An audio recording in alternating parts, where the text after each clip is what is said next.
just to remind everybody, guys, rules are rules, man. And I can't keep making exceptions, so you had a week to just kind of get, but at 7:30, man, we gotta stop. We gotta start. Oh, I had to tape the little thing to free my hand so that I can do some things with the skeleton, so hopefully it doesn't sound too freaky. Views. Straight line views versus rotational views. Straight line world is what we're comfortable with. It's what we've been applied to our whole lives. Even Newton has been straight line world. F is equal to ma, action, reaction, all that straight line world. Straight line world's just a lot easier for us to understand. Reach forward, go out, go down. But the reality is that we live in a world that has two main types of motions and an infinite combination of those two main motions, and that's straight line world and rotational world. And those are two separate things. There's different rules. There's some similarities, but there's rules that govern each separately. So what I'm going to do is I'm going to explain what planes and axes mean to both worlds. And I'm hoping that that can kind of help eliminate some confusion with planes and axes like you're traditionally seen. First of all, everyone should be familiar with the term anatomical position, right? Okay. So when you look at a straight line concept of plane, you never really hear an axis applied to it, because axis is a key term in regard to rotations. But if you had a frontal view, a frontal plane view of something that doesn't involve rotation, you're gonna look at it with a straight, with your eyes are gonna be looking straight at them to see what is frontal. And if it was a sagittal view, right, looking at someone, maybe an MRI scan or a sagittal view, you just got to imagine, wouldn't you look this way, right? Perpendicular to how you're looking at it. Or if you're looking at the ceiling or the floor, again, if you're looking at the ceiling, your view is going to be like the polar axis looking at the top view. Keep in mind, they're perpendicular. If you want to see something that is, the screen is here, you need to look right at it, not on the side of it. So the only thing in terms of straight line world with views are like the image here in anatomical position, where you can have a frontal view, and true, in the body, frontal plane and straight line world does separate front to back. And sagittal and straight line world does separate right to left, and transverse separates top to bottom. But it's so much more than that. That's what I'm trying to get to. Okay? It's so much more than that. Now imagine if we applied this to rotational world. What would happen is that you would still have this view coming in, but now that view would serve as a point about which the object can rotate about, can spin. So it's kind of like, I was thinking of an analogy, and so I thought about this analogy. Look, it may work for some of you, it may not. But in the movie Aquaman, which my boys have been watching every day, when he starts spinning that trident, and it creates a view, like you could literally just see like this blur of a wall, okay? So it's very similar. The frontal plane view follows frontal plane spin, frontal plane rotation. Sagittal view follows sagittal rotation, and transverse view follows transverse rotation. Okay? The key thing with things that rotate is they must rotate about a fixed point. That's what we call an axis. An axis is a fixed straight line about which the rotation occurs about. Okay? And I told you last class that planes and axes will always and forever be linked to their dimension of rotation in their axis. They are forever. Now the view can change, but transverse spin will always be about a polar axis. Meaning that even if the rotation changes, watch. I'm sorry, Ashton, but it's not a voodoo doll, so it shouldn't fit you. Okay? But check this out. What I mean by they're always associated with each other is that even if you have transverse plane rotation about a polar axis, if you change the plane, you have to change the axis. If the dimension of rotation changes, so doth the fixed point that it rotates about. You change the plane, you change the axis. You change the axis, you change the plane. They must be perpendicular to each other. Just like if you're looking at something with a view, if I'm looking at the side wall, my view has to be perpendicular to it. And it's the same thing with spin, okay, with rotation. So the way it works is that transverse plane rotations will always be associated with polar axes. Sagittal plane rotations will always be associated with bilateral axes, both sides. When we rotate things in our sagittal plane, the fixed point comes one side, goes on the other side, both sides. Frontal plane rotations occur about an anterior-posterior axis, or AP for short. Comes through the front, out the back. Polar axis, transverse plane. AP axis, frontal plane. Bilateral axis, sagittal. Now, perspective, views. Even though that transverse, sagittal, frontal are always associated with their axes, perspective of these can be different. What I mean by that is, imagine if there was a bicycle in here, and I held it up and I spun the wheel, and I'd say, what plane is the wheel rotating in? Just like you swim in water, or you walk in our atmosphere, objects rotate in dimensions, rotational dimensions.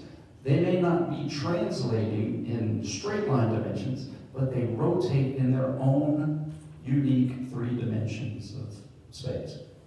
So if I held the bicycle up here and I spun the wheel and I said, what plane is the wheel spinning in? Maybe the people in the front class right away would say, hey, I see frontal plane spin because I'm looking anterior, posterior. I'm seeing the movie play, just like the wheel would be spinning here. But maybe someone on the side of the class says, I don't see that at all. I see the wheel is spinning in my sagittal plane. You see how the views are different? And both of them are right. Neither of them is wrong as long as you communicate perspective. It's in your sagittal. It's in your frontal. Both of you are correct. You know, that's like asking someone what their favorite color is, and they say red, and you're like, you're wrong. It's blue. Perspective matters. Now, there is because obviously to help with miscommunication, there is universal perspectives. We call those global perspectives. Global perspectives are references that do not change, although you may change. What do I mean by that? If I asked a child to point up, they'd probably do this, right? But if they were laying down and I asked them to point up, they may have to think about it for a second. Wait, is it my up? Is it still everyone else's up, right? And so global references are meant so that we can all be on the same page. Reach back, arm sway back, stride lengths relative to ground and gravity are for all of us to perceive the same as best we can. So what we're going to do is I'm going to set a global reference. Here's another example of global reference that you're familiar with in straight line world. North, south, east, and west, right? In other words, the compass points north regardless of how you were pointing. You change, but it always points in the same direction, right? That's a global reference. It doesn't matter where you are, it's going to be the same. So any room you're in, for the most part with a little creativity, it's pretty easy to set a global reference, a reference that doesn't change, although we may change. And that is using the straight line clues. What is the front and the back of class? Front, back, anterior, posterior axis. So objects from the classroom's perspective are going to rotate in the frontal plane. The classroom's frontal plane.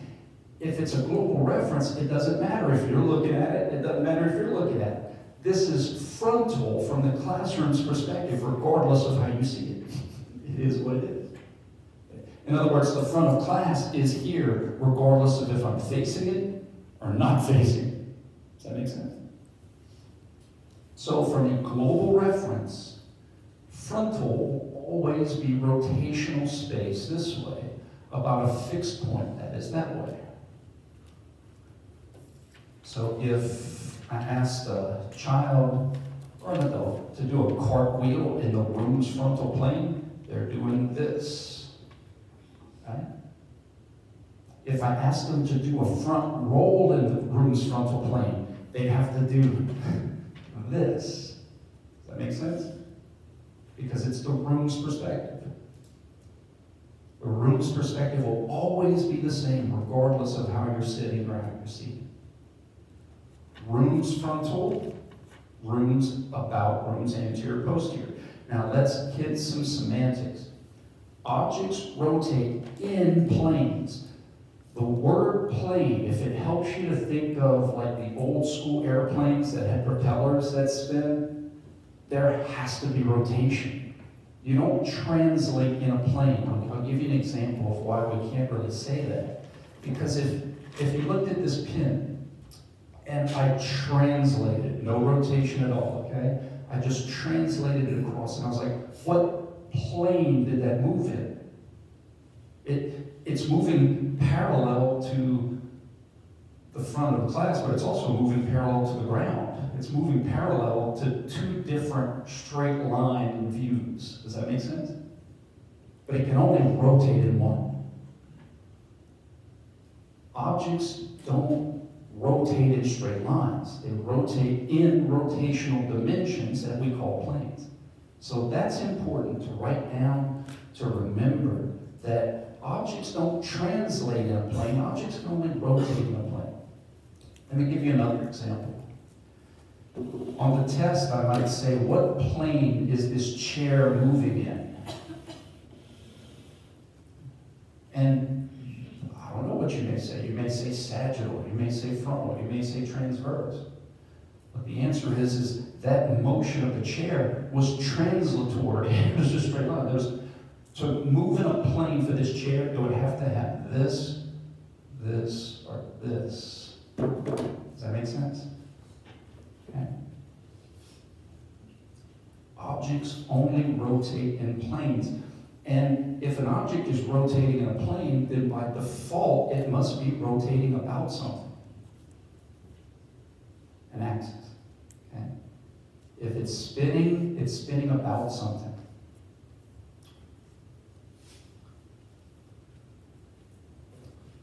So, in a review, the room's sagittal, the room's frontal, room's transverse. Okay? Now we get into local references. Global references are fixed. Local references can change. Okay? Here's another term for it, or trying to relate it to maybe a class you've had before. You know, have ever heard of like absolute and relative VO2? Like VO2 or absolute and relative. It's very similar. In other words, local references are relative to how you see planes and axes. What do you see? And what you see may be what the room sees, but it doesn't have to be what the room sees. It might be different, and that's okay, as long as you communicate reference. So, for this example, if the paper is rotating like this, it's in the room's sagittal, but it's my frontal. I see frontal, room sees sagittal. We're both correct because we communicated the reference. Okay? Now, I see, literally, how you see it is your perspective. That's kind of the first level of local references, is how you see things. How do you see the spin? So in other words, I can be in anatomical position. If I turn my head, I see frontal. Right? I see sagittal. Guys, your eyes are like your head coach. I use analogies. Some analogies work, some don't. But your eyes are your head coach, man, taking in all the information, taking in all the data, making decisions, voluntarily or involuntary, then sending those plays to your players who then follow through and run the play. So this perspective is kind of its own unique perspective of planes and axes. And it moves with you. Everybody see what I'm doing there?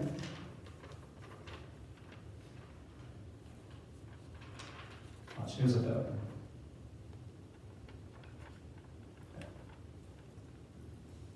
Now, on a team, let's say football, coaches have perspectives. First of all, global reference on a football field is like fans who have a seat for the whole game and they're watching the game. In other words, the field dimensions don't change. Right? You see everything fixed. Eye perspective is like a coach who's getting in multiple information from different positions, and they have a perspective of the game that's unique to their position. But then we have a third perspective, and that is the perspective of our players. You know, sometimes a player may come and say, "Coach, this is going on out there." You know, in other words, they may have a perspective that the head coach maybe didn't see. Our players are our joints. Ankles, knees, hips. They have a perspective of planes and axes that are unique to them. Sometimes your elbow happens to have the same perspective as your coach and happens to have the same perspective as the room. But it doesn't have to. Now, why is perspective important? Perspective is important because it helps explain why joint motions are called the way they are and why they hold on to names even though they may be in different places. In other words, from the elbow's perspective, it can only move in its sagittal plane. How do I know that? Because in true anatomical position, everybody sees the same thing. That's the second part of anatomical position, maybe that wasn't developed with you guys. It's not just a perspective of your body to be in one place. It's where your eyes, your joints, and the room all see the same thing. So my elbow can only move in its sagittal. Even though I may put it in a different room plane, the elbow still sees. Like if I had two little eyes, it would still see sagittal. So therefore, it's going to be called the same type of rotational motions. Okay, that's important. So, going back to translation and rotation. For the body, we're going to have combinations of straight line and rotation. We call that general motion. General motion, some combination happens pretty much anytime we move our body. We have joint motions. But let me be clear. The straight line itself isn't like this bone translates up, down. It's reference to centers of mass. Center of gravity, center of mass. What I mean by that is, if you think of, let's see if I can get a good example. If you think of the lower arm moving above the upper arm, right? Okay? That kind of resembles, use your imagination a little bit, but that kind of resembles one blade on a helicopter propeller. What I mean by that is, when you have a helicopter and you have four blades spinning, the blades on the right cancel out the mass of the blades on the left. In other words, everything cancels out where the mass stays still. But if you were to take off, some of you growing up that had helicopter toys know this. When the blades break off and you only have one blade, the helicopter's going to start to wobble. Because as that one blade goes around, the center of mass of that blade is no longer on the axis, it's off of the axis. So the mass is going to constantly be not only rotating, but translating to the left and back, now to the right and front. Here's another example you may be familiar with. If I take a basketball and spin it, it's easy to hold in your finger, right? Because all the mass cancels out. But if you throw a football, even though it looks like every pass that's ever been thrown has a wobble to it, I'm not talking extreme wobble, but if you look at a pass, a perfect spiral, there's a little bit of tilt. Why? Because the seams offset the center of mass. So there's constantly change in mass going around. So what I'm trying to get to is that think of this elbow motion as just one blade of the helicopter propeller. So obviously there is a component of rotation, but there's also a component of translation. Not here, but here. The lower arm goes forward and up. Those are straight line concepts. And if I keep going, it's going to go up and back, down and forward, down and back. Okay? Here's another way to look at it. How many of you have ever seen like these people doing these great feats of strength, and they're pulling these cars, and they never pull the car up, right? They just roll it across the ground. But if I had, let's see, something ridiculous. If I had 75-pound dumbbells, and I was told that I'd get $100 if I moved them, there's no way I'm going here, there's no way I'm going there, but I sure as heck can do this. Because with this option, there's no straight line component to that general motion. I'm not making it go up, I'm not making it go out. See the difference? Okay. So most of the joint motions that we have in our body, I'm going to go through, I'm going to start at the lower, I'll work my way up, are general motion, meaning that there's a component of rotation, and there technically is a component of translation of centers of mass. And those get named accordingly. We don't name joint motions because of the straight line components, because that changes. I just said forward and up, but if I keep going, it's going to start to go back. That's not consistent. The only thing consistent is the direction, spin. Clockwise, counterclockwise. So we name joint motions based on the rotation component. Okay? All right? So let's go through and identify which joints specifically you're going to be accountable for. This is what I like to do. I like to introduce you to a concept in one class, develop it in another, then introduce you to another concept, and then develop it. So don't freak out that you're going to have to know all these things after today's class. This is just introducing you to the joints that you're going to be eventually accountable for, introducing you or reintroducing you to the bones that make up those joints, and introducing you to the concepts of general motion versus pure rotation. So, in class, you are going to be accountable for, sorry buddy, may I touch you? Okay, great.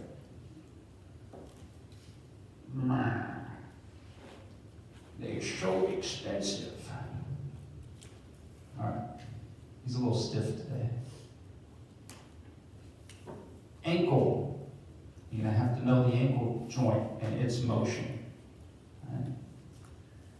And the ankle joint is made up of the talus, which is a dorsal bone, and the tibia and the fibula, the distal fib. So basically the ankle looks like this, and how the talus does this. Now it's general because as you bring your foot up, the center mass of your foot translates up as there's rotation. Again, it's like one blade on the helicopter.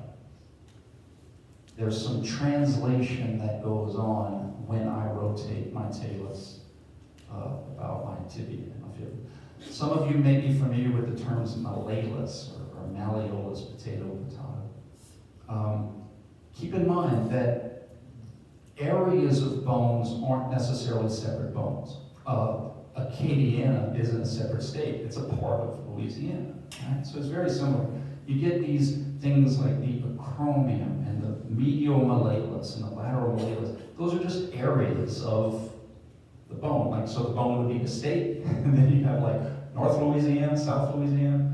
So the medial and lateral malleolus are just southern parts of the tibia and the fibula that kind of make this little hook, and they articulate to help that talus get in there. Now, one of the key things I'm going to try to teach you guys is that this motion from the ankle is different than this motion, okay?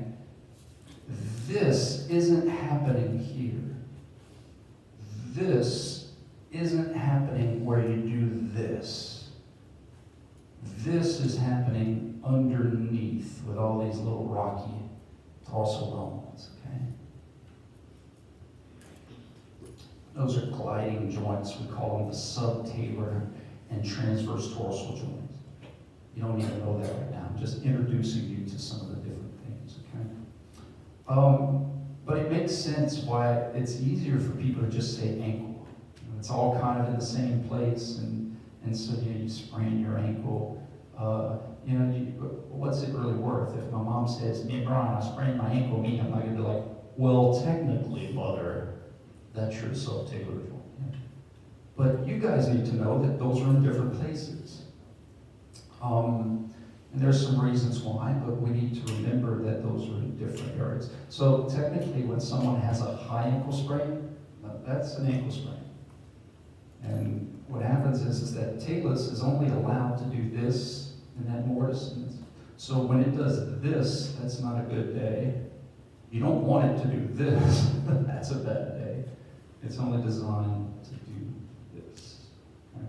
All of this stuff is under, like submarines under the water, subtalar under the tail. So the knee joint, check this bad boy out, right? Look how it's one bladed propeller. When we have knee motion, that's very general. There's a component of rotation, but there's also, hey, bringing the lower leg up. Bringing the lower leg up. Okay? In anatomical position, this is what I wanted to tell you. In anatomical position, our ankle joint motion, remember anatomical, our eyes, our joints in the room all see the same thing. So ankle motion is going to occur in its sagittal plane, always and forever. In other words, even when I move, that's still the ankle sagittal. I can see it in a different plane. It's always going to be the ankle sagittal. Subtalar is a little crazier because it's gliding. I'm going to get into that specifically when I teach you about the subtalar joint. But I think an easy one to talk about too is the knee. The knee is going to have sagittal type motions. Okay? Here's something cool, because as I get into some specifics, I want to get some so what in it. Most of you are familiar with anatomical position. Cool, anatomical position, universal position, so that we can reference them. But there's other positions. There's other universal positions, like fetal position. I've heard of that before, right? So what's cool is that think of these positions as like, cities, main ports. Going from this to that, how would you move to get there? Going from Lafayette to Lake Charles, how would you have to travel to get there? So going from anatomical to fetal takes rotations of various different joints in the sagittal plane, in their sagittal plane. In other words, I can't, hey, watch out, ah! I'm not going to go here, and I'm not going to get in fetal position like this, right? I'm going to take the sagittal road to get there and to come out. It's kind of cool. So actually, that's where the terms flexion comes from. Now, we can have a lot of different things that flex because there's a lot of different things that get us in fetal position. That's how that came about.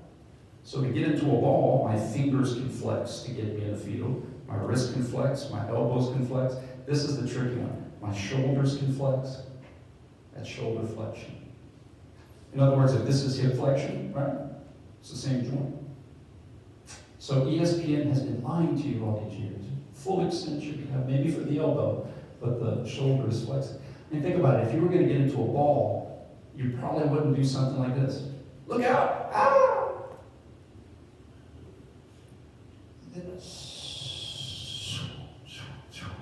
Flexion. Okay. So that's cool. Meaning that, man, wrist flexion, knee flexion, why do they have to have? Because a lot of different joints contribute to getting you from one position to another position. That's how that works. It's pretty cool. Okay. So the knee joint, now when I get into the specifics of the knee, I'm going to get into some passive rotation and some other cool stuff. But for the most part, the knee moves in its sagittal plane. It's articulated with the femur and the tibia. The fibula is kind of underneath, doesn't really articulate. And that patella, right? That sesamoid patella, that flat bone patella, has its own articulation with the femur. So when we say what's connecting, just because something lives in the apartment complex doesn't mean it's actually made up of the apartment complex, the structure of the apartment complex, okay? So in other words, when we're looking at what makes up the knee, it's like what makes up bourgeois? You know, walls, the ceiling, the floor, but that table happens to just be a bourgeois. It's not necessarily made up of bourgeois. Okay. Then we're going to get into hips and shoulders, and hip is made up of the femur, and then 3 fused bones in the pelvis, the ilium, the ischium, and the pubis. And you know what's really cool about your bodies is because our brains are so far developed and they get bigger, that's why it takes humans so long to kind of become full grown, because when you're born, it takes a long time for that brain. I mean, imagine being born with a full brain. It takes time. So your bones don't fuse up. You know, anybody ever see this? Is kind of cool. Babies don't have patellas. Have you ever heard that before? They show like an X-ray, right? They have patellas, but they're cartilage, so they don't show up in the X-ray. They haven't fused up yet. So you have a lot of unfused bones that are allowed to grow and develop in your skull and in your pelvis and in your knees. And then eventually, once you get to the size you get to, then you freeze up and they fuse up. So in your pelvis, it's the same thing, and your pelvis needs room to grow to get full size. So the ilium, the ischium, and the pubis are separate bones that fuse up so the ball and socket joint, there's actually 3 bones that make up that socket, the ilium, ischium, and the pubis. So 4 bones make up the joint, 3 bones make up the socket. Then we're going to get into spinal motion, okay?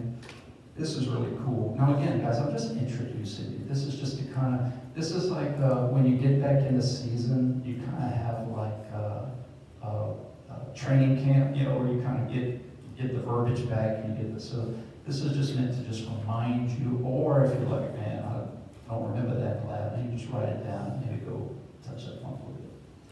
What's cool about the pelvis is a transition. It's a real cool transition. If you were going to build a skyscraper, wouldn't you want solid foundation to build that skyscraper? You wouldn't build a skyscraper in Delaware, right, which is where I'm from, because the ground is soft, right? You need solid bedrock to build up on. So I like to think of the spine as a skyscraper. And if you're going to build several stories of a skyscraper, you need a solid foundation to build upon. Okay? So that's where you have, they call it the sacroiliac joint. But you have your left and right pelvis that are very much attached to these fused vertebrae of your sacrum. These vertebrae don't move around. They're fused to be a solid solid foundation for your skyscraper to be built upon. So that's kind of cool. And then we're going to look at the different vertebrae. Does anybody know the difference between cervical and thoracic besides spelling? What's the difference? It's an R word. Like, in other words, what you got? The R word. Oh, it's an easy word. You eat it all the time.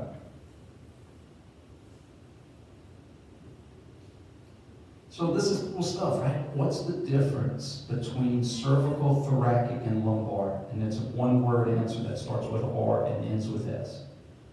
And you eat it. I love it, especially with barbecue sauce. Ribs, yeah, the ribs. That's what it is. You start to get to ribs, you call it thoracic. And when you run out of ribs, you call it lumbar. The ribs. Okay? Now, it should make sense that when you're building a skyscraper, the lower floors have to be denser than the upper floors, right? Because these have to support everything on top of it. Kind of makes sense. You know, these lumbar are denser and less movable. And as you work your way up, they get less dense, more mobile. These up here only have to support our head. We move those around all over the place. You transition. It's cool. It's a continuum. It's a spectrum. It's on the spectrum. So the cool thing about our vertebra is they really work like a slinky. You think about having a slinky, and you can bend the slinky and twist the slinky, and that's kind of how our vertebra work. They give a little, but they can't give too much. Now, moving on. This right here, this is the hardest thing. This is the hardest thing. And it's not hard because it's impossible. It's hard because there's a lot of movement that goes on in shoulder motion.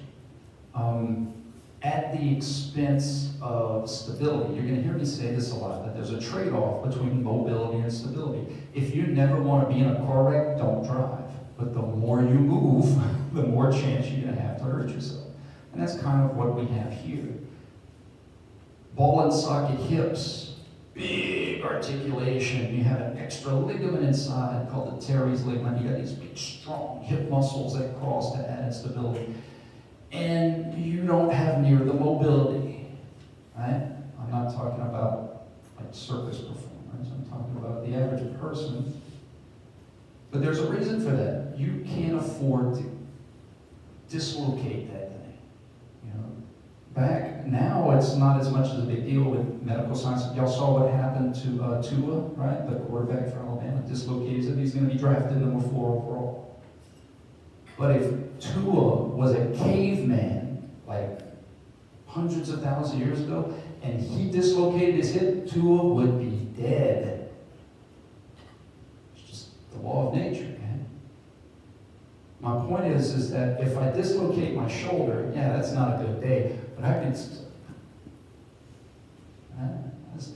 can still live to fight another day. If you dislocate your hip, it's a bad day. So your body has insurances to try. Not that it can't happen, but if you think about it, the incidence of shoulder hypermobility is a heck of a lot more than hip hypermobility because of that trade-off. At the shoulders, we have to have more motion in order to make things go fast.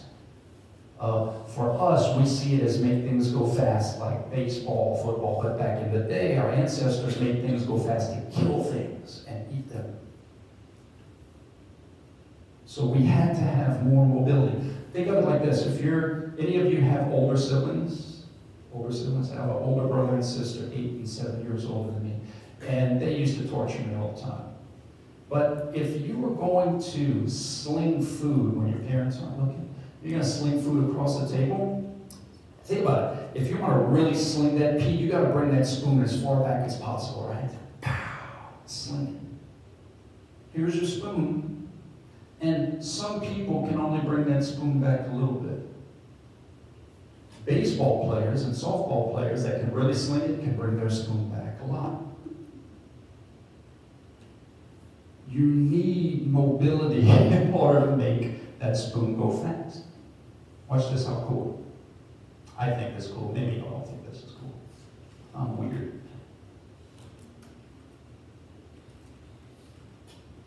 Watch this. I found a good look at that, guys. You see that picture on the top right? Now, that's an illusion, and this is a great reference to global and local. Globally, we all see that arm, and you're like, oh, it's at a 35-degree angle from the ground. Well, what I'm going to tell you is it's even more impressive than that, because locally, he's leaning his trunk forward. So if you tilt your left ear to your left shoulder to look at his trunk straight up, you can see how his shoulder is rotated more than 90 degrees vertical. In other words, that's like if he were to stand straight up, he'd be like all the way over here. This is my cat. And I'm done. Now, the trade-off, this is cool, man. I'm introducing you to how you can use the material that I'm going to be teaching you. Here's the trade-off. Our overall motion is the same. In other words, he has the same total internal and external, but the window that we have is different. What I mean by that is he can make his arm go here, but he stops here. Me, I can make it up, but I can bring it all the way. You know what I mean? So if there was ever an Olympic sport where you had to throw behind you, I would rule that sport. But there is none. So throwers, pitchers, if you think about it, you're like, people that throw hard don't have to be tall. You know, they've had, players who were 5'10" throw 100 miles an hour. That's where the magic is. That's where the magic is. How far can you externally rotate? So we have more motion in certain joints at the expense of stability. So what you're going to find is joints that have more mobility tend to get injured more. And joints that have more stability tend to get injured less. However, it should make sense that if a joint is designed to be stable and you do hurt it, that's a bad day. That's a real bad day. Car crashes and big forceful trauma can do that. But man, that's a bad day. So I'm going to teach you guys all of the different things that happen here to get optimal motion, illusion and non-illusion. What I mean by that is we're going to get into the shoulder joint itself, and we're going to say, hey, look, the shoulder can do this, this, this, this, this.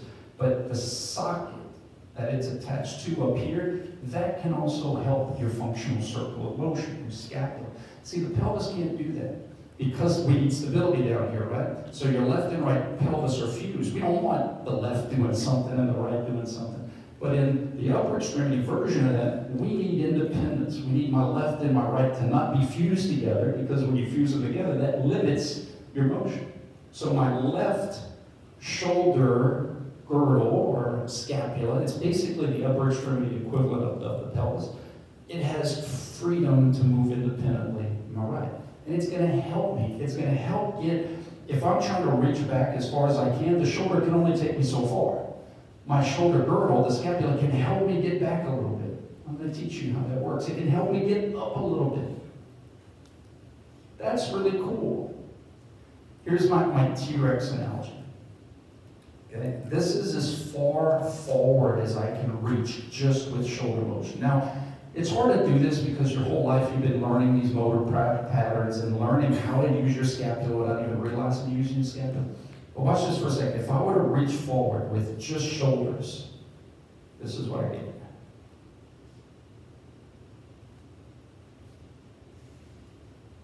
Look at the extra. That's all scapula. That's all literally my pelvis, my upper extremities pelvis, orbiting my rib cage and repositioning my shoulder joint itself so that I could get a little bit further, so I could grab what I need to survive, so that I could defend myself, that I could have more road to generate maximum velocity. That's pretty cool. So for us, the lectures are going to really focus on giving unto Caesar what is Caesar's, looking at a movement pattern and saying, how much of that was shoulder, how much of that was elbow, how much of that was scapula, how much of that was trunk, how much of that was pelvis, how much of that was hip. That's what we're focusing on here. Our focus is to take a movement pattern that to untrained people just look like it's a swing. But to you guys, you're going to be able to see inside and see exactly what's happening in the different players that are contributing to that play. Okay? All right. We're also going to learn about the elbow. We're going to learn about the radial ulna joint, which is a separate joint than the elbow. They live in the same apartment complex, but they don't live in the same apartment.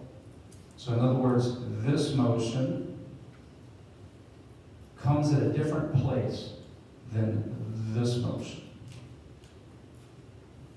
Okay? I'm also going to teach you that this motion here is not at the wrist. It looks like it's at the wrist, but the wrist doesn't twist. I'm going to teach you about that. I'm going to teach you where things actually come from. And then, to me, the fun part is not just learning what they are, learning all the different ways it can look different. Pronation and supination can look different, a lot of different ways.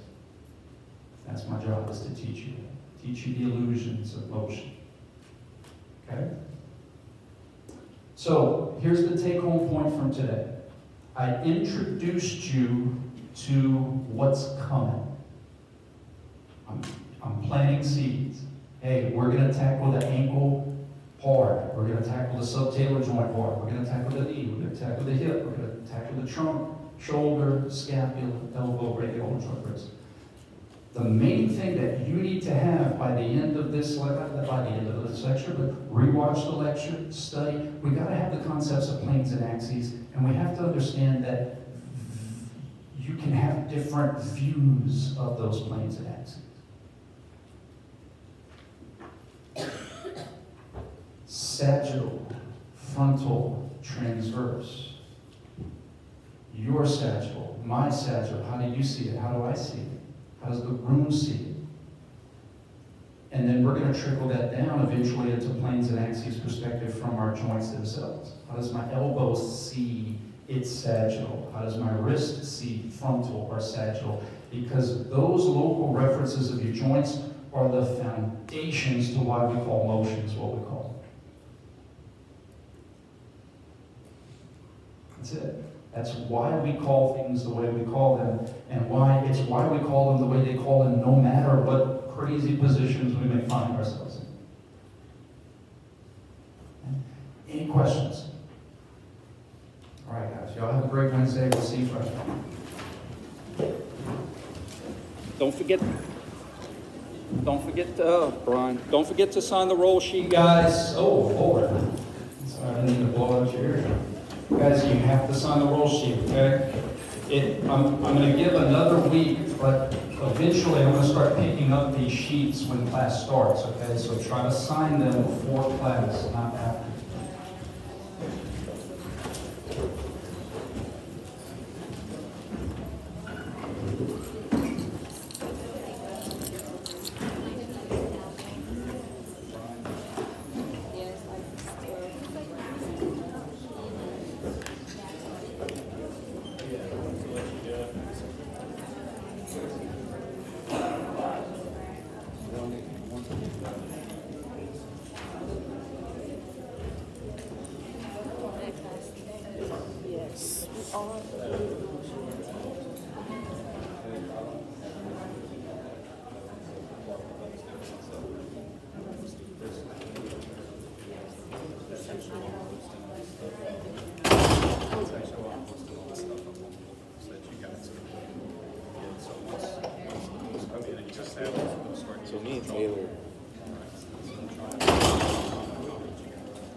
late.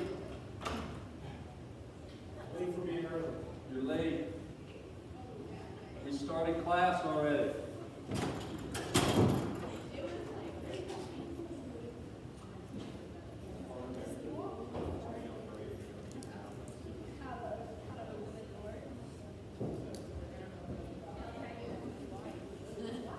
Don't ask me how to close my trunk. It's so stupid. I'm gonna have to drive to the dealership with the little string on the back. This morning, my friend was just, out of the